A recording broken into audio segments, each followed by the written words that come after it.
Bon jeudi soir tout le monde! Exceptionnellement, on commence cette émission avec un petit segment préenregistré. On est l'après-midi et j'avais envie de vous faire rêver. On se trouve devant la maison la plus chère jamais vendue dans l'histoire du Québec.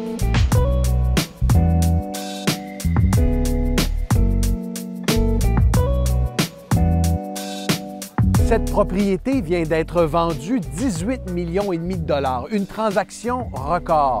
Une dizaine de chambres, une dizaine de salles de bain, une vue imprenable sur le centre-ville de Montréal, un jardin luxuriant. On surnomme cette résidence la Downtown Abbey de Montréal. On est sur l'avenue Sunnyside, en plein cœur de Westmount. Et vous vous demandez qui a acheté cette luxueuse propriété? Eh bien, selon les registres fonciers publics, il s'agit de la conjointe de l'homme d'affaires Rami Atallah. Qui est-il? C'est le PDG de la plateforme de vente en ligne Essence.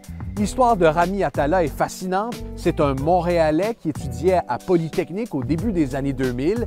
Il a eu une idée, vendre une paire de jeans à 200 $ sur Internet. Ensuite, il a développé une plateforme numérique pour vendre des vêtements de luxe sur le web. Aujourd'hui, cette plateforme, Essence, vend des articles partout à travers le monde et l'entreprise de M. Atallah est évaluée aujourd'hui à 5 milliards de dollars. Puis, ce domaine de 43 000 pieds carrés a toute une histoire. Il a été construit en 1910 par le même contracteur qui a bâti les édifices de la colline parlementaire à Ottawa. Voyez un bâtiment principal majestueux et il y a également sur la même propriété un espèce de garage, et je mets ça entre guillemets. C'est une autre villa qui vaut plusieurs millions de dollars et qui est reliée via une passerelle à l'intérieur au bâtiment principal. Il faut savoir que cette maison a accueilli des personnalités du monde entier au cours des dernières décennies, comme Jackie Kennedy, par exemple. Enfin, après avoir découvert cette transaction historique dans les registres publics, notre équipe a voulu en savoir davantage.